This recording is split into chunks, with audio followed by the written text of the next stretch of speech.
Terkhusus apa yang disampaikan oleh saudara Alan dalam videonya, saya ingin tanggapi bahwa dia melakukan penggerebekan di dalam mobil oren ya di Simpang Ulim. Penjelasannya seperti ini. Pada saat itu sedang terjadi banjir di Kabupaten Aceh Timur. Kami dan rombongan berangkat dari Pendopo ini sekitar jam 2.30 untuk menuju ke desa Pantai Labu yang masih terisolir. Kita menembus Pantai Labu untuk membawa bantuan dan juga membawa tenaga medis.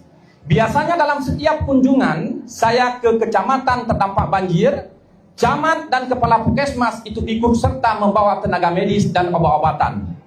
Saat kunjungan tersebut itu ada sekitar 15 kendaraan konvoi yang juga di depannya adalah mobil patwal. Karena ambulan milik Puskesmas Pantai Bidaris membawa obat dan tidak memuat semuanya tenaga medis, akhirnya Kapusnya meminta apakah Pak bisa untuk menampung anak-anak ini naik ke mobil. Saya sampaikan bisa. Dan di dalam mobil itu bukan 1 orang, tetapi 4 orang, dan di belakang kabin belakang penuh. Bisa hadir saksi di sini. Erik juga ada hadir, kemudian Jala ada hadir, Nazar ada hadir, kemudian Bang Din Laut juga hadir, semuanya hadir dan menyaksikan.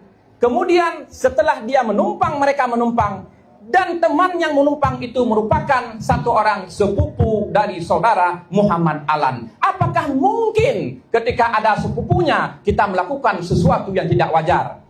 Dan di mana turun? Akhirnya mereka turun di depan Masjid Pelalu Simpang Ulim. Kemudian kami bergerak. Saat kami hendak bergerak, datang seorang pria yang kemudian baru saya ketahui itu adalah mantan suami daripada yang bersangkutan. Itu cerita yang sebenarnya. Maka kalau disampaikan menggerebek adalah rekayasa dan fitnah yang sangat besar. Dan itu juga akan kita minta pertanggungjawaban.